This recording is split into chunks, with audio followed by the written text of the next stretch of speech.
Hello friends, you are most welcome in our YouTube channel Rahul Walia Learning Hub. Today we will discuss the second topic, Buddhist period, बौद्ध काल। एक video मैं पहले भी बना चुका हूँ समकालीन भारत और शिक्षा के ऊपर।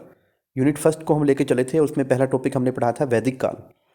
बहुत सारे स्टूडेंट्स ने वो बड़ी वीडियो देखी होगी और उसका ही यूनिट फर्स्ट से ही सेकंड टॉपिक उसमें होता है बुद्धिस्ट पीरियड। पहले वाले में हमने पढ़ा है वैदिक काल, अब हम जो सेकंड टॉपिक पढ़ने जा रहे हैं आज वो है बुद्धिस्ट पीरियड। वीडियो को इंग्लिश और हिंदी दोनों में ट्रांसलेट किया गया है यहाँ पे, क्योंकि दोनों टाइप के स्टूडेंट होते हैं, कुछ इंग्लिश में देने वाले होते हैं क्वेश्चन पेपर को और कुछ हिंदी में देने वाले होते हैं, तो दोनों के लिए ही वीडियो जो है यूज़फुल रहने वाली है। तो मेरे साथ लगातार बने रहेंगे। बुद्धिस्ट पीरियड कि बुद्धिस्ट पीरियड जो है वो 500 BC 500 BC से स्टार्ट हुआ था। 500 BC you can see here, और ये 1200 AD तक चला है, यानी बिफोर क्राइस्ट। क्राइस्ट से 500 साल पहले शुरू हो गया था और 1200 AD तक चला है उसके बाद, ठीक है ना। और 500 ईसा पूर्व से 1200 ईसाई तक चला है।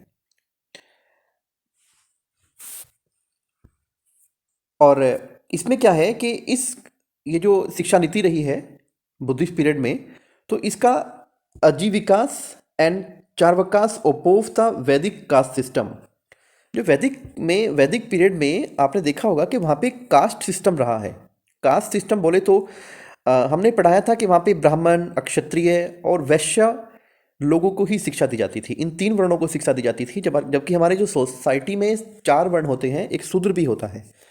शूद्र को वैदिक पीरियड में एजुकेशन से वंचित रखा जाता था। उनको they are not allowed to get the education in gurukul. उनको एजुकेशन देने की परमिशन नहीं थी, ना उनको लेने की परमिशन थी। तो ये चीज़ें जो है आजीविकास एंड जो चार्वाक हैं वो उन्होंने इसका विरोध किया और इस प्रकार से वैदिक कास्ट सिस्टम का उन्होंने विरोध किया और इस प्रकार से बुद्धिस्ट पीरियड की तरफ लोगों की जो वो कहते हैं कि इसको ज़्यादा फॉलो करना शुरू कर दिया लोगों ने। इसको हम डिटेल में आगे पढ़ेंगे कि इस सिस्टम में ऐसे क्या चेंजेस आए जो वैदिक काल में नहीं थे, वो सब चीज़ें यहाँ पे हम पढ़ने वाले हैं। तो ये जो बुद्धिस्ट पीरियड है ये शुरू कब हुआ था? Started by lord Buddha the son of king Shuddhodana in about 530 BC। इसकी जो शुरुआत हुई थी बुद्धिस्ट पीरियड की वो क्राइस्ट से 530 साल पहले किंग शुद्धोधन के एक पुत्र थे, आपने सुना भी होगा, लॉर्ड बुद्ध, ठीक है ना। लॉर्ड बुद्ध, उन्होंने इसकी शुरुआत की थी। अब इस बौद्ध काल में जो है इसके 4 महान सत्य हम कह सकते हैं, यहाँ पे 4 महान सत्य हैं, 4 नोबल ट्रुथ हैं। जो भी इस रिलीजन को फॉलो करता है तो उसको ये 4 महान सत्य मानने पड़ते हैं। पहला क्या है? सफरिंग, दुखम। फर्स्ट है दुख यानी दुखम। कोज ऑफ सफरिंग, दुख समुदाय, दुख का कारण क्या है। सिसेशन ऑफ सफरिंग, दुख निरोध। And way for the cessation of suffering, दुखम निरोध मार्ग, दुख निरोध का मार्ग, दुख को खत्म करने का मार्ग, दुख को बंद करने का मार्ग। राजा शुद्धोधन के जो पुत्र थे लॉर्ड बुद्धा, गौतम बुद्ध जिनको बोला जाता था, तो वो एक शाही राजकुमार थे। उन्होंने कभी जीवन में अपने दुख नहीं देखा था। आपने पढ़ी भी होगी उनकी कहानी अपनी बहुत सारी बुक्स में, ये कहानी आपने पढ़ी है। तो उन्होंने कभी जीवन में अपने दुख नहीं देखा था, लेकिन जब उनकी शादी हो जाती है, बहुत ही कम उम्र में उनकी शादी हो गई थी, उसके बाद उनका एक पुत्र भी हो जाता है, तो उसके बाद दुनिया के दुखों से उनका सामना पड़ा था। उन्होंने देखा भैया लोग, तू ही सुखी है दुनिया में, लेकिन इस दुनिया में जितना सुखी तू है तो उतने सुखी सब लोग नहीं है। बाकी समाज के जो बाहर की दुनिया है उसमें बहुत सारे लोग दुख हैं, उनके दुखों के पीछे बहुत सारे कारण हैं। और इसी को लेकर के 4 महान सत्य की उन्होंने खोज की थी और ये वही 4 महान सत्य माने जाते हैं। पहला है दुख, दुख का कारण, दुख निरोध और दुख निरोध का मार्ग। ठीक है, आगे चलते हैं सर। मेन फीचर्स और characteristic of Buddhist system of education. शिक्षा की बौद्ध प्रणाली की मुख्य विशेषताएं पढ़ेंगे हम यहाँ पे। शिक्षा की बौद्ध प्रणाली की विशेषताओं में सबसे पहला टॉपिक आता है एडमिनिस्ट्रेशन एंड फाइनेंस। प्रशासन और वित्त की क्या पोजीशन थी उस टाइम पे। शिक्षा को पढ़ाने के लिए, बच्चों को पढ़ाने के लिए पैसा कहाँ से आता था? पहला चीज है control of Buddhist sanghas over education. उस टाइम पे क्या था कि एजुकेशन के ऊपर, एजुकेशन को दिलाने के लिए बुद्धिस्ट संघों का संघ थे, ऑर्गेनाइजेशन थी, उन ऑर्गेनाइजेशंस का कंट्रोल था शिक्षा के ऊपर। पैट्रोनाइज्ड बाय किंग्स स्टेट्स, इनको राज्यों द्वारा संरक्षण प्राप्त थी। किनको? संघों को। जो संघ बनाए गए थे उनको संघ राज्यों से ऐड आती थी, संरक्षण प्राप्त थी। फ्री प्राइमरी एजुकेशन, और मुफ्त में प्राथमिक शिक्षा दी जाती थी। वैदिक काल में थोड़ा सा डिफरेंट था मैटर। वैदिक काल में मैटर डिफरेंट था। वैदिक काल में स्टेट और सेंट्रल कंट्रोल से आउट थी। मैं आपको बता देता हूँ साथ में, कभी कभी डिफरेंस आ जाता है। एडमिनिस्ट्रेशन एंड फाइनेंस क्या था? स्टेट और सेंट्रल के कंट्रोल से आउट था। जो जितना मर्जी चाहे दान दे दे, उसी से शिक्षा चलती थी, कोई फीस ली जाती थी। लेकिन यहाँ पे क्या देखा है आप लोगों ने? यहाँ पे जो ऐड मिलती थी, स्टेट से ऐड मिलती थी शिक्षा के लिए, ऐड मिलना स्टार्ट हो गया था, और जो प्राइमरी एजुकेशन थी वो बिल्कुल फ्री थी। नेक्स्ट चलते हैं। नेक्स्ट टॉपिक हमारा है structure and organization of education. Education यानी शिक्षा की संरचना और संगठन। प्राइमरी एजुकेशन, सबसे शुरुआत में प्राइमरी एजुकेशन बच्चे को दी जाती थी। प्राइमरी एजुकेशन में क्या क्या मिलता था? मैथ्स इन विहर्स। विहर्स और मठ होते थे उस टाइम पे। जैसे हमने वैदिक काल में पढ़ा है कि गुरुकुल होते थे, लेकिन यहाँ पे क्या थे? यहाँ पे विहर्स और मठ थे। तो इन मठ्स और विहर्स में it commenced at the age of 6 years and ended at the age of 12 years। जो प्राइमरी एजुकेशन थी वो 6 साल की आयु में शुरू होती थी और 12 साल की उम्र तक इसको, इस शिक्षा को दिया जाता था। It is written here also, यह 6 वर्ष की आयु में शुरू होती थी और 12 वर्ष की आयु में समाप्त होती थी। सेकंड टॉपिक है हायर एजुकेशन। उच्च शिक्षा कैसे दी जाती थी? After an entrance test it started at the age of 12 years and ended at the age of 20 to 25 years। उच्च शिक्षा एक प्रवेश परीक्षा के बाद 12 वर्ष की आयु में शुरू होती थी और 20 से 25 वर्ष की आयु में समाप्त हो जाती थी। प्राइमरी एजुकेशन जब बच्चा ले लेता था तो उसके बाद 12 वर्ष की आयु से उसकी हायर एजुकेशन शुरू होती थी और वो 20 से 25 साल तक चलती थी। थर्ड स्टेज है भिक्षु education. Bhikshu education, after completion of higher education interested students had to undergo upasampada sanskara. यानी भिक्षु शिक्षा, उच्च शिक्षा पूरी करने के बाद इच्छुक छात्रों को उपसंपदा संस्कार से गुजरना पड़ता था। इस शिक्षा की अवधि 8 वर्ष थी। Duration of the education was 8 years। भिक्षु एजुकेशन कितने साल तक पढ़नी पड़ती थी? 8 years। And I want to tell you this कि जो भिक्षु एजुकेशन है, भिक्षु एजुकेशन है, that is not compulsory for all type of students. बल्कि जो लोग धर्म के रास्ते पे चलना चाहते थे, जो अपनी लाइन को, अपने प्रोफेशन को एक, वो कह सकते हैं, मॉन्क के रूप में रखना चाहते थे, साधु सन्यासी बनना चाहते थे, तो वो इस भिक्षु एजुकेशन को लेते थे। अदरवाइज भिक्षु एजुकेशन सबके लिए कंपलसरी नहीं थी। This is not the compulsory product for all type of students. आगे चलते हैं, just a minute.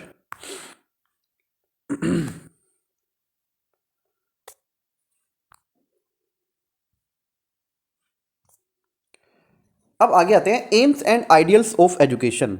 AIIMS and ideals of education, शिक्षा के उद्देश्य और आदर्श। ये सब चीज़ें हमने वैदिक काल में भी पढ़ी हैं। वैदिक पीरियड में भी हम सब चीज़ें पढ़ के आए हैं। यहाँ पे भी हम दोबारा से पढ़ रहे हैं कि वहाँ पे शिक्षा के उद्देश्य क्या थे, अब बौद्ध धर्म की शिक्षा के उद्देश्य क्या थे और उसके आदर्श क्या थे, वो यहाँ पे हम पढ़ रहे हैं। तो थोड़ा सा आप लोग जो है अब पजल होना स्टार्ट हो जाएंगे, क्योंकि वहाँ की शिक्षा और यहाँ की शिक्षा आपके दिमाग में, उनके आदर्श, उनके एम्स जो हैं अलग अलग दिमाग में भरने शुरू हो जाते हैं। तो फिर हम सब क्या करते हैं, हम सब इनको मिक्स करना शुरू कर देते हैं। लेकिन हमें क्या करना है, हमें बार बार चीज़ों को पढ़ना है, फिर सभी चीज़ें हमें, इनका जो डिफरेंस है वो समझ में आने लग जाता है। तो इससे बिल्कुल भी हमें नर्वस नहीं होना है, नर्वस फील नहीं करना है। आगे चलते हैं। AIIMS and ideals of education में सबसे पहला आता है फिजिकल डेवलपमेंट, शारीरिक विकास। सबसे मुख्य उद्देश्य जो था शिक्षा का वो ये था कि बच्चों का फिजिकल डेवलपमेंट हो, उनका शारीरिक विकास हो। सेकंड था डेवलपमेंट ऑफ नॉलेज, ज्ञान का विकास हो। बच्चों में ज्ञान का विकास होगा, अपने शास्त्रों को, अपने धर्म को, मेडिकल साइंस को जानेंगे, है ना। तो सब इन चीज़ों को पहचानेंगे तभी बच्चा अपने जीवन में तरक्की कर पाएगा। तो सेकंड वो कह सकते हैं कि जो एम्स था एजुकेशन का वो था कि डेवलपमेंट ऑफ नॉलेज, बच्चों में ज्ञान जाना चाहिए। थर्ड है एजुकेशन ऑफ सोशल बिहेवियर, सामाजिक व्यवहार की शिक्षा। समाज में रह करके हम किस प्रकार का व्यवहार करें अपने माँ बाप के साथ, वही बच्चों के साथ, ये सब चीज़ें हमने वैदिक काल में भी पढ़ी हैं, ऑलमोस्ट सेम सी चीज़ें हैं। Fourth, preservation and development of human culture, मानव संस्कृति का संरक्षण और विकास। और यहाँ पे क्या हुआ, लाइब्रेरी की शुरुआत हुई थी।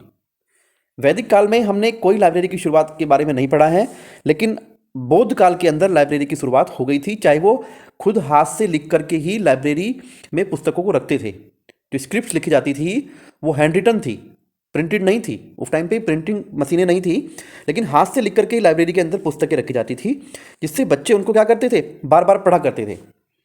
जो और पीछे आने वाले बैचेज हैं, हर साल ये नहीं क्या कि एक बार ही जो चीज़ बार बार पढ़ाई जा रही है, तो उसको एक बार उसकी बुक बना के रख दी, जिससे आने वाले टाइम में और भी स्टूडेंट्स आएंगे हर साल, तो उनको लाइब्रेरी से उठा करके उन पुस्तकों को, उन बुक्स को पढ़ सकते थे।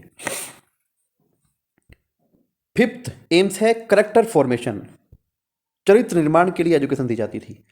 चरित्र निर्माण पालन करने के लिए 10 नियम थे, भूख की पीड़ा को दूर करने के लिए 10 रूल्स टू फॉलो। उस टाइम पे करेक्टर फॉर्मेशन के लिए हर स्टूडेंट्स को वो रूल फॉलो करने ही पड़ते थे। आगे हम डिस्कस करेंगे उनको डिटेल में, कौन से रूल थे वो 10 रूल्स थे। एक चरित्र निर्माण के लिए स्टूडेंट्स के लिए उन 10 रूल्स को फॉलो करना बहुत जरूरी था। नेक्स्ट एम्स क्या था, वोकेशनल डेवलपमेंट। वोकेशनल डेवलपमेंट कहते हैं व्यावसायिक शिक्षा, जिससे हम एजुकेशन तो कर ही रहे हैं, लेकिन वही एजुकेशन आने वाले टाइम में हमारी जीविका का साधन बने, तो इसलिए भी शिक्षा दी जाती थी। Education to overcome the suffering of hunger and education of arts and skills, ताकि हम कुछ कलाएं, कुछ कौशल हमारे अंदर ऐसा आ जाए जिससे आने वाले टाइम में हम अपनी गृहस्थी के लिए पैसा कमा सकें, तो इसलिए वोकेशनल डेवलपमेंट के लिए भी शिक्षा दी जाती थी। 7th पॉइंट है education of Buddhist religion. Buddhist religion यानी धर्म का, बौद्ध धर्म का प्रचार हो, प्रसार हो, ये आगे तक बढ़ता रहे, लोगों के दिलों में रहे, तो उसके प्रचार प्रसार के लिए भी शिक्षा दी जाती थी। ये नहीं कि खाली घोर गृहस्थी के लिए, पैसे कमाने के लिए शिक्षा दी जा रही है, तो उसका एक एम ये भी था कि बुद्धिस्ट रिलीजन के प्रचार प्रसार के लिए भी शिक्षा दी जाती थी। Ashtangik Marg, namely right view, right resolve, right occupation, right behaviour, right speech, right effort, right contemplation and right meditation to achieve salvation, nirvana, बौद्ध धर्म की शिक्षा दी जाती थी। इसमें 8 अष्टांगिक मार्ग हैं, 8 मार्ग आते थे। वो क्या थे, सम्यक दृष्टि, सम्यक संकल्प, सम्यक व्यवसाय, सम्यक व्यवहार, सम्यक वाणी, सम्यक प्रयास, सम्यक चिंतन और सम्यक ध्यान। ये मोक्ष की प्राप्ति के लिए इनको फॉलो करना पड़ता था, जिससे बौद्ध धर्म बचा रहे। आगे चलते हैं। करिकुलम क्या था एजुकेशन का, पाठ्यक्रम, सिलेबस कह सकते हैं इसको। उस टाइम पे करिकुलम क्या था, किन किन स्टेजेज में कौन कौन सी चीज़ें पढ़ाई जाती थी, तो उसको यहाँ पे डिटेल में डिस्कस करेंगे। I told you many times that her question से हम शॉर्ट क्वेश्चन भी बना सकते हैं और लॉन्ग क्वेश्चन भी बना सकते हैं, ऑब्जेक्टिव भी बना सकते हैं। तो आपको इन जो टॉपिक्स यहाँ पे दिए जा रहे हैं उनको बिल्कुल क्लियर करना है, और उन्हीं जो मैं बोल रहा हूँ ये सब चीज़ें आपको क्वेश्चन में लिख के आनी है। लॉन्ग क्वेश्चन अगर बनाना है आपको, तो 3 पेजेस से लेकर के 6 पेजेस तक आपको ये सब बातें जो मैं बोल रहा हूँ इसको आपको वहाँ पे लिख के आना है डिटेल में। ये तो मैं सिर्फ आपको जो पढ़ा रहा हूँ ये पॉइंट टू पॉइंट पढ़ा रहा हूँ, हेडिंग्स पढ़ाई जा रही है यहाँ पे। इनके अंदर सब आपको वो बातें लिखनी है जो यहाँ पे आपको बताई जा रही हैं, जो आपको बोली जा रही हैं अपने दिमाग से, उस हेडिंग पे आप, क्योंकि सभी सीनियर स्टूडेंट्स होते हैं बीएड के अंदर, सभी ग्रेजुएट होते हैं, तो सब चीज़ें आप समझ करके लिख सकते हैं। ये नहीं कि जो यहाँ पे पढ़ाया जा रहा है सिर्फ वही लिख के आना है आपको, यहाँ पे जो पढ़ाया जा रहा है उससे आप हर प्रकार का क्वेश्चन बना सकते हैं। तो करिकुलम ऑफ एजुकेशन में क्या आता है, एजुकेशन का शिक्षा का पाठ्यक्रम क्या था भैया। करिकुलम ऑफ प्राइमरी एजुकेशन पढ़ लेते हैं पहले। प्राथमिक शिक्षा का पाठ्यक्रम, ये छोटे क्वेश्चन के रूप में भी आ सकता है, शॉर्ट क्वेश्चन के रूप में। प्राइमरी शिक्षा का पाठ्यक्रम क्या था, ड्यूरेशन वाज 6 ईयर। जो प्राइमरी एजुकेशन थी उसकी ड्यूरेशन कितनी थी, we have already discussed this point, 6 years थी, और उसमें 49 अल्फ़ाबेट्स थे। और पाली लैंग्वेज एक महत्वपूर्ण point, objective very short question में आ सकता है कि बौद्ध धर्म की भाषा कौन सी थी। वैदिक काल में कौन सी भाषा थी, संस्कृत, और बौद्ध धर्म की लैंग्वेज कौन सी थी, पाली लैंग्वेज। तो पाली लैंग्वेज में कैरेक्टर कितने होते थे, 49 अल्फ़ाबेट्स होते थे। तो इसमें क्या था, duration was 6 year, 49 alphabets of Pali language were taught, morphology, masonry, medicine, logic and spirituality were taught, general principle of Buddhist religion were also taught. Primary education में बताया इन्होंने क्या क्या पढ़ा जा रहा था। हिंदी में पढ़ लेते हैं एक बार। इसकी अवधि 6 वर्ष होती थी। पाली भाषा के 49 अक्षर पढ़ाए जाते थे।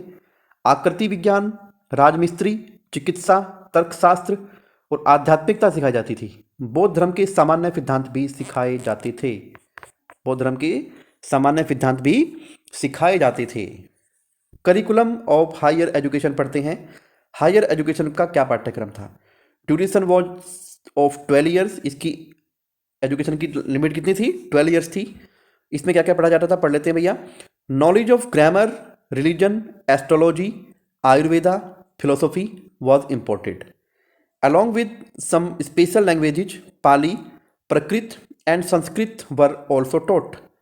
Some special knowledge on the basis of interest like political science, economics, arts, sculpture, music, skills, spinning, weaving and dyeing, vocations, agriculture, cattle rearing and commerce, architectures, Buddhist, Jain and Vedic religion were also imparted. देखो, higher education में जो syllabus था वो काफ़ी broad था, wide था syllabus. इसको एक बार हिंदी में पढ़ेंगे। इसका पाठ्यक्रम का जो काल होता था उच्च शिक्षा का 12 वर्ष का था। इसमें व्याकरण, धर्म, ज्योतिष, आयुर्वेद और दर्शन का ज्ञान कराया जाता था। कुछ विशेष भाषाओं के साथ पाली, प्राकृत और संस्कृत भी पढ़ाई जाती थी। रुचि के आधार पर कुछ विशेष ज्ञान जैसे राजनीति विज्ञान, अर्थशास्त्र, कला, मूर्तिकला, संगीत, कौशल, कताई, बुनाई और रंगाई, व्यवसाय, कृषि, पशुपालन और वाणिज्य, वास्तुकला, बौद्ध, जैन और वैदिक धर्म भी पढ़ाए जाते थे। ये हिंदी में हो गया आपका। तो यहाँ पे डिटेल में मैंने आपको बताने की कोशिश की, आपको समझ में आ गया होगा कि प्राथमिक शिक्षा का पाठ्यक्रम क्या था और उच्च शिक्षा का पाठ्यक्रम क्या होता था। आगे चलते हैं। करिकुलम ऑफ भिक्षु एजुकेशन। हायर एजुकेशन के बाद कौन सा करिकुलम आता है भैया? भिक्षु एजुकेशन का आता है। भिक्षु एजुकेशन में इसकी द ड्यूरेशन वॉज 8 ईयर्स। मैंने बताया था कि भिक्षु एजुकेशन सिर्फ वही लोग लेते थे जिनको सन्यासी जीवन, ब्राह्मण का जीवन आगे मतलब शास्त्रों का अध्ययन करना और पढ़ाई करना, कराना, दूसरे को पढ़ाना, जिसको उसमें जाना होता था तो वही इसको भिक्षु एजुकेशन को लेता था। इसकी ड्यूरेशन 8 ईयर्स की थी। त्रिपिटक, 3 बास्केट्स, सुत्ता पिटक, विनय पिटक एंड अभिधमा पिटक यहाँ पे पढ़ाए जाते थे। भिक्षु शिक्षा के पाठ्यक्रम की अवधि 8 वर्ष थी। त्रिपातक, सूत पिटक, विनय पिटक और अभिधम पिटक यहाँ पे पढ़ाए जाते थे। इसमें 2 करिकुलम होते थे, एक वर्ल्डली करिकुलम और एक रिलीजियस करिकुलम। ये चीज़ें हमने वैदिक काल में भी पढ़ी हैं। अगर आपको जीवन जीने के लिए कुछ पढ़ना है तो वहाँ पे वर्ल्डली करिकुलम था। रिलीजियस करिकुलम क्या था? अगर आपको धर्म के मार्ग पर चलना है, ईश्वर की ओर चलना है तो आपको धार्मिक पाठ्यक्रम पढ़ाया जाता था। अब आते हैं मेथड्स ऑफ टीचिंग पे। शिक्षण के तरीके क्या थे, किस प्रकार से पढ़ाते थे टीचर्स स्टूडेंट्स को, किन किन तरीकों से पढ़ाते थे, वो यहाँ पे डिस्कस करेंगे। इमिटेशन मेथड, ये वैदिक काल में भी था, यानी अनुकरण विधि। क्वेश्चन आंसर मेथड, एक क्वेश्चन करता था, दूसरा आंसर देता था, इसको कहते हैं प्रश्न उत्तर विधि। एक्सप्लेनेशन मेथड, व्याख्या, किसी भी चीज़ को एक्सप्लेन करना, वो जिस भाषा में लिखा हुआ है उसको मातृभाषा में एक्सप्लेन करना, उसको कहते हैं एक्सप्लेनेशन मेथड, व्याख्या विधि। Debate and logic method, debate कहते हैं वाद विवाद करना, एक तो उसके पक्ष में बोलेगा, दूसरा उसके विपक्ष में बोलेगा, तो कुछ बच्चों को उसके पक्ष में खड़ा कर देते थे बोलने के लिए, कुछ बच्चों को विपक्ष में खड़ा कर देते थे, तो इसको बोलते हैं वाद विवाद और तर्क विधि। नेक्स्ट आते हैं लेक्चर मेथड, यानी व्याख्यान विधि, ये अब तक भी चल रही है। शास्त्रार्थ एंड कॉन्फ्रेंस मेथड, शास्त्रार्थ और सम्मेलन विधि। शास्त्रार्थ और सम्मेलन को डिटेल में बताना चाहता हूँ। शास्त्रार्थ मतलब कुछ महापुरुष लोग आते थे जो जिनको उस टॉपिक का संपूर्ण ज्ञान होता था और वो आपस में बैठ करके अपनी अपनी बात का प्रवचन किया करते थे। बड़े बड़े सम्मेलन होते थे जिसमें आसपास के लोग भी आते थे, स्टूडेंट ही नहीं खाली और भी लोग आते थे, उसमें विद्वान लोग आते थे और वहाँ पे वो अपनी बात को बताया करते थे। तो इस शास्त्रार्थ और सम्मेलन विधि ये थी कि वहाँ से भी बच्चे सीख के आते थे। डिमॉन्स्ट्रेशन एंड प्रैक्टिस मेथड, यानी प्रदर्शन करके किसी चीज़ को दिखाना, और अभ्यास विधि, बार बार उसका अभ्यास करना। सेल्फ स्टडी मेथड, स्वाध्याय विधि, खुद पढ़ना। और 9 नंबर पे है टूर्स, यानी पर्यटन। आप देखो, आपने ताजमहल नहीं देखा, मैंने पहले ही बताया था, और ताजमहल पे आपको ले जाके खड़ा कर दिया जाए तो ताजमहल को आप कभी भूलेंगे नहीं। तो कुछ एजुकेशनल टूर लेके जा जाते थे पहले, ऐसे स्थानों पे लेके जाया जाता था जिससे नदियों के बारे में बताना तो नदियों के पास ले जाते थे, माउंटेन्स के बारे में बताना माउंटेन्स के पास ले जाते थे, किसी प्रकार की अलग प्रकार की मिट्टी को दिखाना होता था, अलग प्रकार के पेड़ पौधों को दिखाना होता था, तो उन पेड़ पौधों की विजिट कराया करते थे स्टूडेंट्स को। तो इसको बोलते हैं पर्यटन विधि आज भी ये चल रही है। तो बहुत सारी चीज़ें हैं जो आज की जो मॉडर्न एजुकेशन है उसमें ये सब अप्लाई हो रही हैं। आगे देखते हैं डिसिप्लिन कैसा था उस टाइम पे, अनुशासन का क्या होता था। तो डिसिप्लिन के बारे में पढ़ते हैं। 10 rules were there to follow. वो 10 रूल्स पीछे मैंने बताए थे, वो 10 रूल्स कौन से हैं इनको पढ़ लीजिएगा। Avoid violence, avoid stealing, avoid bad conduct, avoid untruth speech, avoid intoxicating material, avoid luxury goods, avoid taking food at odd times, avoid backbiting, keep away from dance and music and renounce costly gifts in charity. ये 10 rules होते थे जो हर एक student को follow करने पड़ते थे। Student के साथ साथ टीचर्स भी इनको फॉलो करते थे। तो पालन करने के लिए 10 नियम क्या थे भैया, एक बार हिंदी में पढ़ लेते हैं। Just a minute.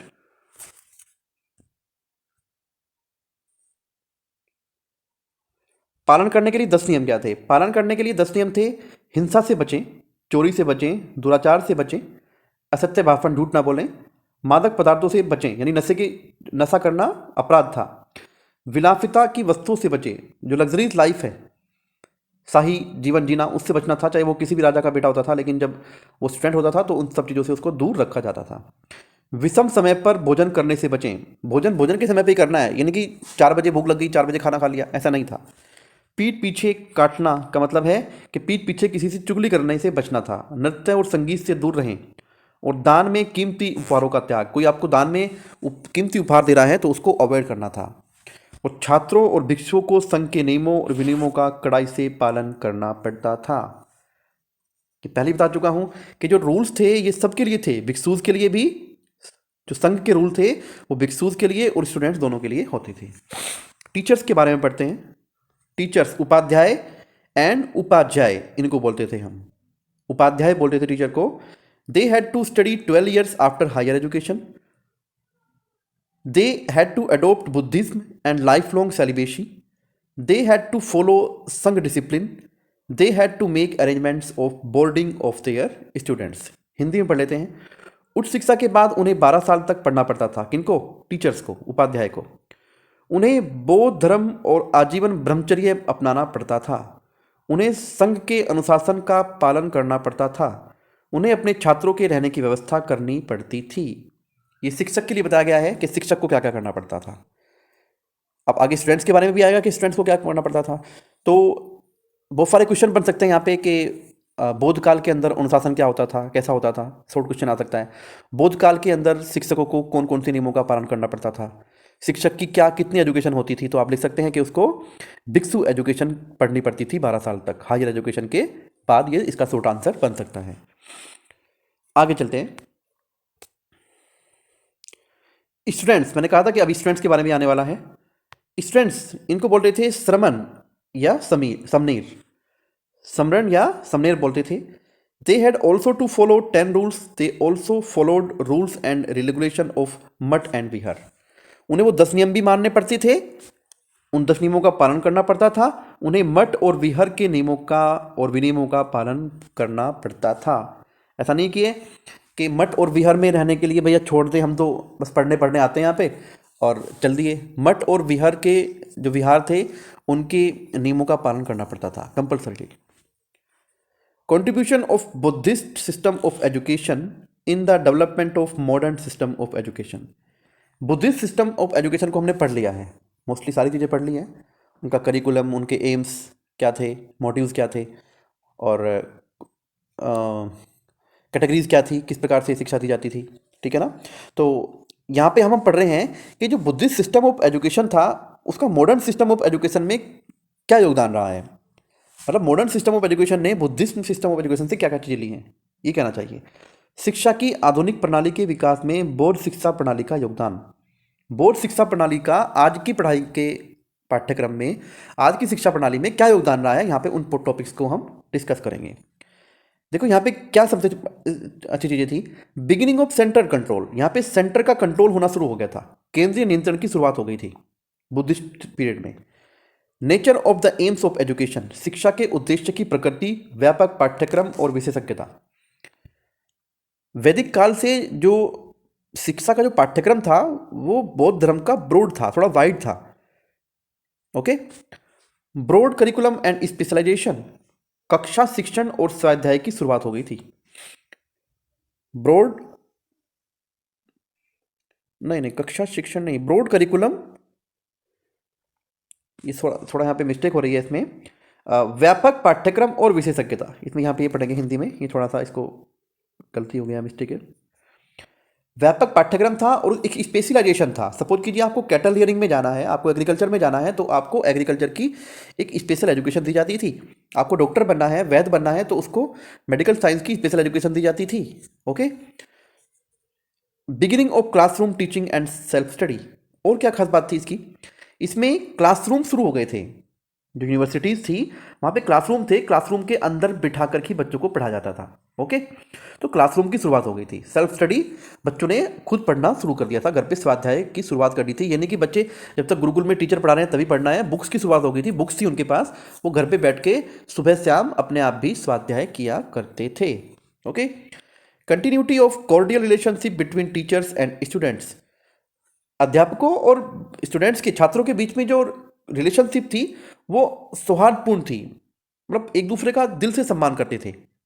टीचर्स बच्चों को प्यार करते थे, तो दिल से था। वो शुरुआत वैदिक काल में भी हुई थी, लेकिन वो अभी भी हाँ निरंतरता रही। Beginning of school education, school शुरू हो गए थे भैया, स्कूल की शुरुआत हो गई थी, यूनिवर्सिटीज बन गई थी बौद्ध काल में। वैदिक काल में सिर्फ गुरुकुल थे, लेकिन बौद्ध काल में यूनिवर्सिटीज की, स्कूल की शुरुआत हो गई थी। बिगिनिंग ऑफ मास एजुकेशन, एक साथ बहुत सारे हजारों लोग बैठ करके यूनिवर्सिटीज में अलग अलग रूम में बैठ करके एजुकेशन लिया करते थे, जन शिक्षा की शुरुआत हो गई थी। यानी कि एक गुरुकुल में 100-200 बच्चे हैं, 10-20 बच्चे हैं वहाँ पे वो पढ़ रहे हैं, ऐसा नहीं था। Equal education for man and women, पुरुषों और महिलाओं के लिए समान शिक्षा थी, दोनों को शिक्षा लेने का अधिकार था। Emphasis on the education of art skills and vocation, कला कौशल और व्यवसाय की शिक्षा पर जोर था। हर बच्चे के अंदर कुछ हुनर होना चाहिए, हर बच्चा कुछ व्यवसाय से अटैच हो जाए, जिससे वो अपना घर चला सके, घर गृहस्थी चला सके। तो इस प्रकार की एजुकेशन दी जाती थी। और आप देख रहे हैं कि मॉडर्न सिस्टम ऑफ एजुकेशन में, इसीलिए बौद्ध सिस्टम ऑफ एजुकेशन का बड़ा रोल है, क्योंकि ये सब चीज़ें आज की डेट में हमारे लिए महत्वपूर्ण हैं, इंपॉर्टेंट हैं। अगर आज हमारे पास शिक्षा पढ़ने के बाद रोजगार नहीं है तो हम एक तरह से फेलियर मानते हैं अपने आप को। तो ये सब चीज़ें हम हमसे रिलाई करती हैं कहीं ना कहीं। आगे चलते हैं। Main Buddhist centres of Buddhist period, मतलब बौद्ध काल के मुख्य शिक्षा केंद्र कौन कौन से थे, वहां पे यहाँ पे वो डिस्कस करने वाले हैं। बौद्ध काल के मुख्य शिक्षा केंद्र कौन कौन से थे। हमने पीछे बात की है कि यहाँ पे स्कूल एजुकेशन की शुरुआत हो गई थी, स्कूल बनने शुरू हो गए थे, यूनिवर्सिटीज़ विश्वविद्यालय बनने शुरू हो गए थे। तो वो कौन से मेन यूनिवर्सिटीज़ थी उनका कुछ डिस्कस यहाँ पे करेंगे डिटेल में। सबसे महत्वपूर्ण चीज़ तक्षशिला यूनिवर्सिटी, तक्षशिला विश्वविद्यालय, बहुत सारे बच्चे जानते हैं जिनको जीके की नॉलेज है। वर्ल्ड का सबसे पहला विश्वविद्यालय, जब तक हमें नॉलेज है कि वर्ल्ड के अंदर कितनी यूनिवर्सिटीज़ हैं, उसमें सबसे पहली यूनिवर्सिटीज़ कौन सी है, तो वो तक्षशिला यूनिवर्सिटी का नाम आता है। Now it is situated at a distance of 35 kilometre west of the present Rawalpindi city in Pakistan. कहाँ पे है ये? पाकिस्तान के रावलपिंडी सिटी से पश्चिम की तरफ 35 किलोमीटर की दूरी पे है। And then it was the capital of Gandhar kingdom, उस टाइम पे ये गांधार राज्य की राजधानी हुआ करता था। It is known as the first university of the world, और इसको दुनिया की सबसे पहली विश्वविद्यालय के रूप में जाना जाता है। Kautilya, Chandragupta Maurya and famous surgeon Jivaka were products of this university. Kautilya, Chandragupta Maurya, ये सब इसी यूनिवर्सिटी से पढ़े हुए व्यक्ति थे। बिल्डिंग एंड लाइब्रेरी की बात करें तो यहाँ पे बहुत बड़े बड़े भवन थे। लाइब्रेरी की शुरुआत हो गई थी यूनिवर्सिटीज़ के अंदर। मैंने बताया हाथ से लिखी हुई पुस्तकें रखी जाती थी लाइब्रेरीज़ के अंदर, जिससे जिनको ट्रांसलेट करने के लिए, जिन पुस्तकों को लिखने के लिए बहुत सारे लोग उसमें काम करते थे, बहुत सारे स्टूडेंट्स काम करते थे, बहुत सारा स्टाफ था जो लाइब्रेरी को बनाने के लिए काम किया करता था, उनको लिखा करता अपनी हैंड राइटिंग में। एडमिनिस्ट्रेशन एंड फिनेंस, प्रशासन और वित्त, पैसा कहाँ से आता था उनके पास। देखिए मैंने आपको बताया कि स्टेट ऐड देते थे, तो जो राजा थे आसपास के वो इनको ऐड दिया करते थे, बहुत बड़ी ऐड देते थे इनको चलाने के लिए। एडमिशन प्रोसीजर, एडमिशन प्रोसीजर क्या थे, प्रवेश की प्रक्रिया क्या थी उस टाइम पे इस बौद्ध तक्षशिला यूनिवर्सिटी के अंदर। एडमिशन जो है एंट्रेंस बेस पे दिए जाते थे। अच्छे बच्चों को, कुशल जो बच्चे होते थे, जो होशियार बच्चे होते थे, उनका टेस्ट लिया जाता था। लेकिन टेस्ट उस टाइम पे मौखिक रूप में होते थे, ओरल होते थे, लिखित में टेस्ट नहीं होते थे। एक पैनल बैठता था, बहुत सारे जो हमारे ग्रेट टीचर होते हैं, जो हमारे मॉन्क्स थे, तो वो बच्चों का मौखिक टेस्ट लेते थे। मौखिक टेस्ट के आधार पर उनको एडमिशन दिया जाता था। करिकुलम, पाठ्यक्रम में वो सब चीज़ें थी जो आपको पीछे बताई जा चुकी हैं। एग्जामिनेशन होती थी। एग्जामिनेशन की बात भी हम यहाँ पे करें तो ओरल एग्जामिनेशन ही होती थी। ओरल, मौखिक। मोस्टली एक पैनल बैठता था और उनसे मौखिक ओरल प्रश्न पूछते थे। 500 BC टू 450 AD तक, यानी लगभग 1000 ईयर्स तक ये यूनिवर्सिटीज़ रही है। इंटरनेशनल हिस्टोरिक हेरिटेज इसको मान लिया गया है यूनेस्को के द्वारा, और अंतर्राष्ट्रीय ऐतिहासिक विरासत है ये। और it was ruined by barbaric Huns, इसको बर्बरिक हुनों ने बर्बाद कर दिया था, क्योंकि बर्बरिक हुनों ने बहुत सारे आक्रमण किए हैं उस टाइम इंडिया के ऊपर, तो उस टाइम पे इस यूनिवर्सिटी को बर्बाद कर दिया गया था बर्बरिक हुनों ने। ओके, ये तक्षशिला विश्वविद्यालय के बारे में मैंने आपको बताया है। तक्षशिला विश्वविद्यालय के बारे में अलग से लिखने आ सकता है, और कुछ सेंटर्स के नाम आ सकते हैं, तो उसमें आप तक्षशिला को लिख सकते हैं, और आगे मैं बहुत सारी यूनिवर्सिटी बताऊंगा वहाँ पे वो लिख सकते हैं शॉर्ट क्वेश्चन में। नालंदा यूनिवर्सिटी, सेकंड पे हम आते हैं। Nalanda university, it was located at A distance of 75 kilometre from Patna. It is the birth place of Lord Buddha. Nalanda university जो है वो पटना से लगभग 75 किलोमीटर की दूरी पर है, और ये लॉर्ड बुद्धा, भगवान बुद्ध जो थे, उनका जन्म स्थान है जहाँ पे यूनिवर्सिटी बनाई गई थी। और its construction was started by king Ashoka in 3rd century BC, before Christ. इसका जो शुरुआत थी वो बिफोर क्राइस्ट 3वीं शताब्दी में किंग अशोका के द्वारा इस यूनिवर्सिटी की कंस्ट्रक्शन शुरू कर दी गई थी। Many followers of Buddhism also contributed in its progress. और जो बौद्ध धर्म को मानने वाले, बौद्ध धर्म के अनुयायी थे, जो राजा थे, उन लोगों ने सभी ने इस यूनिवर्सिटी को बनाने में अपना योगदान दिया है।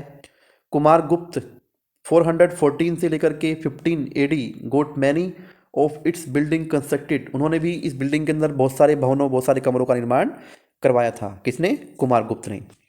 एक बार हिंदी में पढ़ लेते हैं। नालंदा विश्वविद्यालय यह पटना से 75 किलोमीटर की दूरी पर स्थित था। यह भगवान बुद्ध का जन्म स्थान है। इसका निर्माण राजा अशोक द्वारा 3वीं शताब्दी ईसा पूर्व में शुरू किया गया था। बौद्ध धर्म के कई अनुयायियों ने भी इसकी प्रगति में योगदान दिया। कुमार गुप्त प्रथम 414 से 15 ईस्वी ने इसके कई भवनों का निर्माण करवाया था। अब इसकी बिल्डिंग और लाइब्रेरी के बारे में पढ़ते हैं भैया। According to Chinese traveller Hiuen Tsang 7th century, देखिए एक चाइनीज ट्रैवलर था ह्यूट्सांग, ये 7वीं शताब्दी में इसने एक यात्रा की थी, और उस यात्रा के दौरान इसने अपनी किताब लिखी थी। उस किताब में उसने इस यूनिवर्सिटी का जिक्र किया है, और ये कहता है कि दिस यूनिवर्सिटी कंटेन 300 क्लासरूम। इस यूनिवर्सिटी के अंदर 300 कक्षाएं थी। 8 बिग कॉन्फ्रेंस हॉल, 8 बड़े बड़े कॉन्फ्रेंस सभा करने के लिए हॉल्स थे। 30 स्टूडेंट्स हॉस्टल्स, बच्चों के लिए रहने के लिए 13 छात्रावास थे। 4 big dining halls, 4 dining hall थे खाना खाने के लिए। And a number of teachers quarters, और बहुत सारे टीचर्स के रहने के लिए कक्ष थे वहाँ पे बनाए हुए। It had only 1 gate to enter the 3 sections named Ratnasar, Ratnodadhi and Ratnaranjak. इसके 3 सेक्शन थे इस यूनिवर्सिटी के अंदर, और लेकिन तीनों सेक्शन में जाने के लिए मुख्य जो गेट था वो सिर्फ एक ही गेट था। तो मैंने इसकी आपको बिल्डिंग स्ट्रक्चर के बारे में बताने की कोशिश की है, लाइब्रेरी के बारे में बताने की कोशिश की है। एक बार हिंदी में पढ़ेंगे। भवन और पुस्तकालय, चीनी यात्री ह्वेनसांग 7वीं शताब्दी के अनुसार इस विश्वविद्यालय में 300 कक्षाएं, 8 बड़े सम्मेलन कक्ष, 13 छात्रों के छात्रावास, 4 बड़े भोजन कक्ष और कई शिक्षकों के आवास हैं। इसमें प्रवेश करने के लिए केवल एक द्वार था, और रत्नासार, रत्नोद्री, रत्नरंजन नामक 3 खंड थे, 3 सेक्शन थे, 3 ब्लॉक कह सकते हैं। ओके, अब इसमें डिटेल दी है रत्नासार के बारे में। रत्नासार फॉर रिलीजियस बुक्स, जो रत्नासार खंड था, रत्नासार सेक्शन था, उसमें धार्मिक किताबें रखी जाती थी। रत्नोडाढ़ी, इसमें साइंस से संबंधित किताबें रखी जाती थी। ये 1 नंबर के क्वेश्चन में आ सकते हैं। और रत्नरंजक फॉर आर्ट्स एंड क्राफ्ट्स, इसमें कला और क्राफ्ट से संबंधित किताबें रखी जाती थी। एडमिनिस्ट्रेशन एंड फाइनेंस, यानी यहाँ पे पैसा कहाँ से आता था यूनिवर्सिटी को चलाने के लिए, खर्चा कहाँ से आता था। Chief monk was elected as vice chancellor. Vice chancellor का रिवाज आज भी है। आज भी हमारी यूनिवर्सिटीज़ में वाइस चांसलर ही होते हैं, जो हेड होते हैं। और एक चांसलर कौन होते हैं? उनके गवर्नर होते हैं। जो स्टेट के गवर्नर होते हैं वो वहाँ के चांसलर होते हैं, और जो वाइस चांसलर होते हैं वो यूनिवर्सिटी में रहते हैं। उनके अंडर में सारा एडमिनिस्ट्रेशन चलता है। तो उस टाइम पे भी ये शुरू हो गया था। चीफ मोंक चुना जाता था वहाँ पे, जो मुख्य साधु होता था उसको वहाँ का वाइस चांसलर बनाया जाता था। 2 committees namely administrative and academic were formed under he chairmanship, और उसके नीचे 2 कमेटी काम करती थी। एक तो प्रशासन यानी देखरेख करती थी यूनिवर्सिटीज़ की, और एक एकेडमिक मतलब पढ़ाई के लिए काम करती थी। 2 तरह की कमेटियाँ वहाँ पे काम करती थी। हिंदी में पढ़ते हैं। प्रमुख साधु को कुलपति चुना जाता था। उनकी अध्यक्षता में प्रशासनिक और शैक्षणिक 2 समितियों का गठन किया जाता था। ओके, नेक्स्ट चलते हैं। ये नालंदा यूनिवर्सिटी, 2 यूनिवर्सिटी में आपको पढ़ा चुका हूँ, Takshashila university and Nalanda university. अगली यूनिवर्सिटी है, अभी इसी के बारे में पढ़ रहे हैं, sorry. Admission of the students, बच्चों का प्रवेश कैसे होता था। Admission of the students were taken on the basis of oral entrance test. Candidates were admitted without any discrimination of caste and religion. जो प्रवेश होता था वो ओरल टेस्ट के आधार पे होता था, और जो ओरल टेस्ट होता था, जो प्रवेश होता था, उसके लिए कोई भी जाति या धर्म से संबंधित भेदभाव बच्चों के साथ नहीं किए जाते थे। जाति और भेदभाव से संबंधित भेदभाव नहीं किए जाते थे। हर जाति के बच्चों को उसमें प्रवेश दिया जाता था। बुद्धि छात्रों का प्रवेश मौखिक परीक्षा के आधार पर लिया जाता था। उम्मीदवारों को जाति और धर्म के किसी भेदभाव के बिना प्रवेश दिया जाता था। Buddhist literature and philosophy, 4 Vedas, Nyaya, Sankhya, yoga, Darshan, Jainism, grammar, mathematics, chemistry, astrology, arts, crafts, Ayurveda and medicine, ये सब इसका करिकुलम दिया है कि इस यूनिवर्सिटी के अंदर कौन कौन सा पाठ्यक्रम पढ़ाया जाता था। एक बार हिंदी में देखेंगे। बौद्ध साहित्य और दर्शन, 4 वेद, न्याय, सांख्य, योग दर्शन, जैन धर्म, व्याकरण, गणित, रसायन, ज्योतिष, कला, शिल्प, आयुर्वेद और चिकित्सा विज्ञान को पढ़ाया जाता था। In 17th century Shilabhadra was the vice chancellor and 1500 teachers were there. 7वीं शताब्दी की अगर हम बात करें तो यहाँ पे सीलभद्र नाम के कुलपति थे, और लगभग यहाँ पे 1500 टीचर्स थे। 7वीं शताब्दी में सीलभद्र कुलपति थे और 1500 शिक्षक थे। स्टूडेंट्स के बारे में बात करते हैं। More then 10,000 students from different parts of the world. China, अब देखिए कौन से देश से यहाँ पे शिक्षा ग्रहण करने के लिए बच्चे आते थे, उन कंट्रीज का नाम जानते हैं। China, Tibet, Japan, Korea, Burma, Java, Sumatra and Lanka use to study in this university. यहाँ के सब बच्चे, कुल मिलाकर के 10,000 बच्चे एक साथ इस यूनिवर्सिटी में पढ़ा करते थे, और वो डिफरेंट कंट्री से यहाँ पे आया करते थे। आप पहचान सकते हैं कि इंडिया क्या चीज़ थी। आप पहचान सकते हैं कि इंडिया क्या चीज़ थी। 1000 जो 1200 के आसपास जो हमारा एडी गया है, उससे पहले इंडिया एक जानी मानी हस्ती हुआ करती थी। दूर दराज से के कंट्रीज से यहाँ पे लोग पढ़ने के लिए आते थे, ये आप देख चुके हैं। तो इस विद्यालय, हिंदी में पढ़ते हैं। इस विश्वविद्यालय में दुनिया के विभिन्न हिस्सों, चीन, Tibet, Japan, Korea, Burma, Java, Sumatra और लंका की 10,000 से अधिक छात्र अध्ययन करते थे। On the completion of education, degree was given to students after giving a oral examination. शिक्षा पूर्ण होने पर छात्रों को मौखिक परीक्षा देकर उपाधि प्रदान की जाती थी। उनकी मौखिक परीक्षा होती थी और उनको डिग्री दी जाती थी।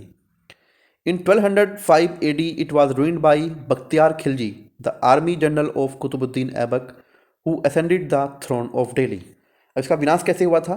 1205 ईस्वी में इसे कुतुबुद्दीन ऐबक के सेनापति बख्तियार खिलजी ने बर्बाद कर दिया था, जो दिल्ली के सिंहासन पर बैठा था उसके बाद। तो कुतुबुद्दीन ऐबक के सेनापति थे बख्तियार खिलजी, उन्होंने इस यूनिवर्सिटी को बर्बाद कर दिया था और उसके बाद दिल्ली पे अपना कब्जा कर लिया था। तो 1200 के बाद फिर यहाँ पे एक तरह से मुस्लिम काल शुरू हो जाता है। वो हम इसके जो अगला टॉपिक हमारा आने वाला है वो वही आने वाला है। 1200 ईस्वी के बाद मुस्लिम काल शुरू हो जाता है। आगे चलते हैं। वल्लभी यूनिवर्सिटी, वल्लभ विश्वविद्यालय, वल्लभ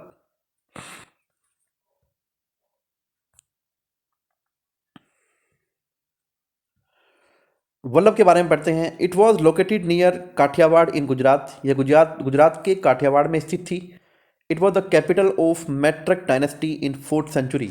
और 4वीं शताब्दी में ये मैत्रक राजवंश की राजधानी हुआ करती थी।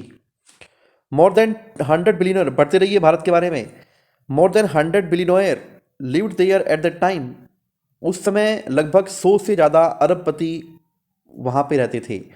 It was established as a strong competitor of Nalanda university, और इसको नालंदा विश्वविद्यालय के कंपिटिटर के रूप में स्थापित किया गया था। Princess Dudda of Maitraka dynasty got the first vihara constructed here. और मैत्रक डायनेसिटी की एक प्रिंसेस थी जिनका नाम था डाडा, उन्होंने यहाँ पे सबसे पहला विहार बनवाया था। और there was also a big library, इस विश्वविद्यालय के अंदर भी एक बहुत बड़ी लाइब्रेरी थी। एडमिनिस्ट्रेशन पढ़ते हैं यहाँ का। A large number of villages were attached to meet its expenditure, rich people would also contribute. यहाँ पे जो आसपास के गांव थे वो इसमें कंट्रीब्यूशन करते थे अपना, जिससे यूनिवर्सिटी के खर्चे चलते रहें, क्योंकि उनके बच्चे पढ़ा करते थे, तो वो सब लोग मिलजुल करके इस यूनिवर्सिटी के खर्चों को वहन करते थे। और जो रिच पीपल थे वो भी इसमें कंट्रीब्यूशन देते थे, बहुत सारे दक्षिणा डोनेशन दिया करते थे। करिकुलम कौन कौन सी चीज़ें पढ़ाई जाती थी? बुद्धिस्ट रिलीजन तो पढ़ाया जाता था। वर्ल्डली सब्जेक्ट, दुनियादारी के सब्जेक्ट भी पढ़ाए जाते थे। कौन से भैया? इकोनॉमिक्स, मेडिकल साइंस वर टोट, यानी चिकित्सा पद्धति के बारे में, अर्थशास्त्र के बारे में भी यहाँ पे पढ़ाया जाता था। टीचर्स के बारे में पढ़ लेते हैं। 200 teachers were there, they lived in a simple and restrained life. यहाँ पे लगभग 200 से ज़्यादा शिक्षक थे और बिल्कुल सादा और संयमित जीवन जीते थे। स्टूडेंट्स कितने थे? More than 6000 students use to study, they would live a simple life. और यहाँ पे लगभग 6000 से ज़्यादा बच्चे थे और बिल्कुल सीधा सादा जीवन वो व्यतीत किया करते थे। एग्जामिनेशन के बारे में पढ़ते हैं। Examination were conducted orally and successful candidates were awarded degrees. जो एग्जामिनेशन थी वो मुजबानी, मौखिक ली जाती थी, और जो उसमें पास हो जाते थे, सक्सेसफुल हो जाते थे, सफल जो अभ्यर्थी थे उनको डिग्रीज दी जाती थी, जैसे आज मिलती है हमें डिग्री। इसका विनाश कैसे हुआ उसको पढ़ लेते हैं। It was also ruined by Bakhtiyar Khilji in 12th century. इसको भी 12वीं शताब्दी में बख्तियार खिलजी के द्वारा इसको विनाश कर दिया गया था, इसको ढा दिया गया था। एक और विश्वविद्यालय यहाँ पे हमने दिया है, विक्रमशिला यूनिवर्सिटी। विक्रमशिला, इसकी लोकेशन के बारे में पढ़ते हैं। It was established by king Dharmapal 770 से लेकर के 810 तक जो चले हैं, वो पाल डायनेस्टी, पाल वंश के थे ये, पाल राजवंश से। On the bank of river Ganga in Magadh, और इसको गंगा नदी के किनारे पे मगध में बनाया गया था। इसकी बिल्डिंग और लाइब्रेरीज की बात करते हैं। Building and libraries, it contain big lecture rooms, teachers and students quarters. इसमें बहुत बड़े बड़े लेक्चर रूम थे, टीचर्स और स्टूडेंट्स के लिए क्वार्टर्स बनाए गए थे। A big idol of Mahatma Buddha at the centre surrounded by 108 temples. इसके अंदर इस यूनिवर्सिटी के बीचों बीच एक महात्मा बुद्ध की मूर्ति लगाई गई थी, जिसके चारों तरफ 108 मंदिर बनाए गए थे। और इस यूनिवर्सिटी के अंदर 6 गेट थे। कितने गेट थे? 6 प्रवेश द्वार थे। और माना जाता है कि जब यहाँ पे एंट्री की जाती थी, बच्चों को प्रवेश दिया जाता था, तो 6 कैटेगरी थी कि 6 पाठ्यक्रम बना रखे थे। किसी को मेडिकल साइंस में जाना है, किसी को आर्मी में जाना है, ठीक है ना। तो 6 कैटेगरीज थी, तो 6 कैटेगरीज के लिए वहाँ पे गेट पे बैठ जाते थे शिक्षक, जो हेड शिक्षक होते थे, और वो बच्चों का ओरल टेस्ट लेते थे। उसके बाद उनको एंट्री दी जाती थी, उनका प्रवेश लिया जाता था। ये प्रोसेस था एडमिशन का टाइम पे। करिकुलम के बारे में पढ़ते हैं। इस यूनिवर्सिटी के बुद्धिस्ट रिलीजन तो पढ़ाया जाता था, वैदिक रिलीजन भी पढ़ाया जाता था साथ में। Philosophy, karmakand, tantrashastra, language, literature and political science यहाँ पे पढ़ाई जाती थी। टीचर कितने थे? टोटल 108 बुद्धिस्ट मॉन्क्स थे, वर देयर, मतलब वहाँ पे थे। And they lived a very simple life, और वो बहुत ही सीधा सादा जीवन जीते थे। स्टूडेंट्स के बारे में बात करते हैं। More than 3000 students use to study and would live a simple life. यहाँ पे 3000 से अधिक छात्र पढ़ते थे और सादा जीवन व्यतीत करते थे। एग्जामिनेशन एंड डिग्रीज की बात करते हैं। Oral examinations were conducted and degrees were awarded to successful candidates. मौखिक परीक्षा आयोजित की जाती थी और सफल उम्मीदवारों को डिग्री प्रदान की जाती थी। और it was also ruined by Bakhtiyar Khilji in 12th century. इस यूनिवर्सिटी को भी 12वीं शताब्दी में कुतुबुद्दीन ऐबक के सेनापति बख्तियार खिलजी के द्वारा बर्बाद कर दिया गया था। आगे चलते हैं। अदर बुद्धिस्ट सेंटर भी थे, इसके अलावा कुछ छोटे सेंटर्स थे, और उनके बारे में बात करते हैं। जो बौद्ध धर्म की शिक्षा दिया करते थे वो थे सारनाथ, ये वाराणसी के पास है। नाडिया, ये 22 सेना डायनेस्टी इन बंगाल में सेना डायनेस्टी ने इसको बनाया था। जगद्दल, इस्टेब्लिश्ड बाई रामपाल इन बंगाल, इसको भी पाल डायनेस्टी के राजा थे रामपाल, उन्होंने बनाया था बंगाल में। और Mithila and Odantapuri in central India, मध्य भारत के अंदर मिथिला और ओदांतपुरी नाम के ये बनाई गई थी university. And Kanchi in south India, और दक्षिण भारत में कांची विश्वविद्यालय बनाया गया था। तो ये सब बुद्धिस्ट सेंटर्स हैं, यहाँ पे हम लिख सकते हैं। मेन वैदिक educational centre of Buddhist period, Buddha काल में देखो ऐसा नहीं था कि बुद्ध काल में बिल्कुल जो वैदिक सेंटर थे, वैदिक एजुकेशनल सेंटर थे, वो बिल्कुल ख़त्म हो गए थे। कुछ कुछ जो लोगों की मेंटेलिटी है उसको एकदम से नहीं बदला जा सकता, तो धीरे धीरे बदला जा सकता है। तो उस टाइम पे भी कुछ लोग जो थे वो वैदिक सिस्टम ऑफ एजुकेशन, वैदिक एजुकेशन सिस्टम को लाइक करते थे, तो इसलिए वो अपने तरीके से वैदिक काल के अकॉर्डिंग ही पढ़ाई कराते थे। तो ये कादीपुर अग्रहर में था जो वैदिक एजुकेशन सेंटर था उस टाइम पे। सर्वज्ञापुर अग्रहर था, it was situated near Hassan district in Karnataka. And Belgaum Agrahara, it was situated in Talagunda in Belgaum district of Karnataka. ये कुछ बौद्ध काल के मुख्य वैदिक शिक्षा केंद्र थे। एक प्रश्न आ सकता है शॉर्ट में कि बौद्ध काल के मुख्य वैदिक शिक्षा के केंद्रों के नाम लिखिए, तो उसमें आप लिख सकते हैं कादीपुर अग्रहार, सर्वज्ञापुर अग्रहार और बेलगाम अग्रहार, यहाँ पे हम लिख सकते हैं। नेक्स्ट चलते हैं भैया, अब हम पढ़ते हैं merits of Buddhist system of education. ये हमने वैदिक काल में ही पढ़ी थी। मतलब merits of Buddhist system of education का मतलब है कि जो बुद्धिस्ट सिस्टम ऑफ एजुकेशन था उसके अंदर क्या गुण थे, कौन सी अच्छी बातें थी। तो हम अच्छी और बुरी दोनों बातों को यहाँ पे डिस्कस करेंगे। सबसे पहले हम अच्छी बातें पढ़ लेते हैं। तो शिक्षा की बौद्ध प्रणाली के गुण क्या थे। सेंट्रल एडमिनिस्ट्रेशन, सबसे अच्छी बात थी कि वहाँ पे जो एडमिनिस्ट्रेशन था वो सेंट्रल था, केंद्रीय प्रशासन था, राजाओं के हाथ में आ गया था थोड़ा थोड़ा। फ्री प्राइमरी एजुकेशन, अच्छी बात ये थी कि वहाँ पे प्राथमिक जो शिक्षा थी वो फ्री में दी जाती थी, उसके लिए कोई पे किसी को फीस नहीं करनी पड़ती थी। वो जिम्मेदारी विहार और मठों की थी, वो किसी से पैसा नहीं लेते थे, उन पे ऐड आती थी स्टेट से या रिच पीपल से, ठीक है ना। कोई कंपलसरी नहीं था कि आपको फीस दे के आनी है। तो प्राइमरी एजुकेशन बिल्कुल फ्री थी। Organisation of different types of education, विभिन्न प्रकार की शिक्षा का संगठन, विभिन्न प्रकार की शिक्षा के संगठन थे। ये नहीं है कि खाली एक ही प्रकार की शिक्षा दी जाती थी, एक ही प्रकार की एजुकेशन दी जाती थी।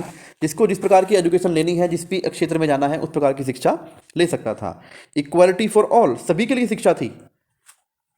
ऐसा नहीं कि शूद्र वर्ण को छोड़ दिया, जो अनपढ़ लोग हैं जैसे वैदिक काल में छोड़ दिया गया था उन लोगों को। तो यहाँ पे अच्छी बात यह है कि यहाँ पे समाज के हर एक व्यक्ति को शिक्षा लेने का अधिकार था, जाति किसी भी जाति किसी धर्म से वो हो, उसको शिक्षा लेने का अधिकार था।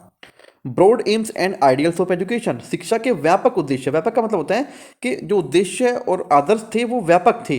सोच, जो मेंटेलिटी थी लोगों की, वो ब्रॉड थी। ब्रॉड करिकुलम एंड स्पेशलाइजेशन, जो शिक्षा का पाठ्यक्रम था वो, और उसमें विशेषज्ञ थे, स्पेशलाइजेशन था। सपोज कीजिए आपको डॉक्टरी करनी है तो स्पेशलाइजेशन था, किस किस चीज़ की डॉक्टरी करनी है, हार्ट में जाना है, लंग्स पे जाना है, ओके। तो हर एक स्पेशलाइजेशन था। कैटल में जाना है, एग्रीकल्चर में जाना है, हर प्रकार की, पॉलिटिकल में जाना है, अर्थशास्त्री बनना है, राजनीतिक विज्ञान पढ़ना है, तो एक स्पेशलाइजेशन था शिक्षा का। Reform in the oral method of teaching and development of self study, यहाँ पे एक नई चीज़ जुड़ी थी कि शिक्षण की मौखिक पद्धति में सुधार और स्वाध्याय का विकास हुआ था। स्वाध्याय का विकास क्यों हुआ? क्योंकि लाइब्रेरी की शुरुआत हो गई थी। पुस्तकों को लिखकर उनको लाइब्रेरी में रखना शुरू कर दिया गया था, जिससे बच्चे उनको वहाँ से उठाते थे और पढ़ना शुरू कर देते थे। तो यहाँ पे शिक्षा की मौखिक पद्धति में सुधार आया था और स्वाध्याय का विकास हुआ था, लाइब्रेरी की शुरुआत हुई थी। Folk language to be the medium of education, लोक भाषा शिक्षा का माध्यम थी। यहाँ पे जो शिक्षा दी जाती थी वो लोक भाषा में दी जाती थी, यानी कि जैसे कि वैदिक काल में क्या था कि संस्कृत भाषा में ही शिक्षा लेनी होती थी। किसी व्यक्ति की मातृभाषा कुछ और हो सकती है, लेकिन उसको जो पढ़ने की भाषा थी वो क्या थी? वो संस्कृत थी। लेकिन यहाँ पे क्या थी? पाली लैंग्वेज थी। और पाली लैंग्वेज क्या थी कि उस टाइम पे लोगों की जो भाषा थी बोलचाल की, वो पाली हुआ करती थी, इसलिए पाली लैंग्वेज में, मातृभाषा में उनको पढ़ा जाता था। तो ये अच्छी बात थी। Discipline life of teachers and students, शिक्षकों और छात्रों का अनुशासित जीवन था। उनको बहुत सारे रूल्स फॉलो करने पड़ते थे, चोरी से बचना पड़ता था, झूठ नहीं बोलना है, और बेस टाइम खाना नहीं खाना है, किसी की चुगली पीछे नहीं करनी है, नशीले पदार्थों से दूर रहना है। तो छात्रों को भी और शिक्षकों को भी इन सब चीज़ों का ध्यान रखना पड़ता था। Cordial and sacred relationship between students and teachers, छात्रों और शिक्षकों के बीच क्या था? सौहार्दपूर्ण और पवित्र संबंध थे, एक दूसरे का दिल से सम्मान करते थे। Equal education rights for women, महिलाओं के लिए समान शिक्षा अधिकार थे। महिलाओं को भी शिक्षा के उतने अधिकार थे जितने कि पुरुषों को थे, बराबर शिक्षा का अधिकार था।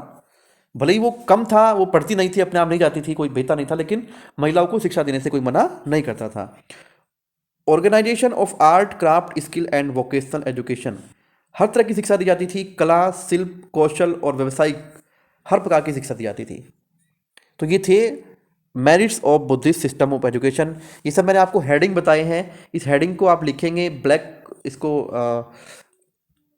हाईलाइट करना है इन हेडिंग्स को, और उसके अंदर इनके अंदर भी हम साथ में हर हेडिंग के साथ साथ हम 40 से 50 जो वर्ड हैं वो लिख सकते हैं। इस प्रकार से हमारा जो लॉन्ग क्वेश्चन है वो 5-6 पेज पे चला जा सकता है। ये सब हेडिंग लिखने हैं आपको, जो मैं बोल रहा हूँ ये सब वहाँ पे लिखना होता है आपको। चलिए आगे चलते हैं।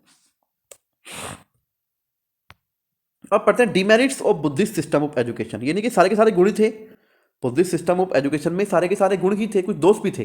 तो शिक्षा की बौद्ध प्रणाली के दोष पढ़ेंगे यहाँ पे। No fix source of income, आय का कोई निश्चित स्रोत नहीं था कि एजुकेशन आपने ले ली उसके बाद हमारी कोई income fix source of income निश्चित ही हो जाएगी, ऐसा जरूरी नहीं था।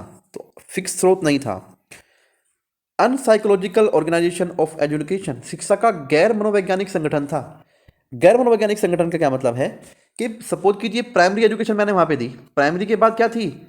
हायर एजुकेशन, हायर के बाद क्या था? भिक्षु।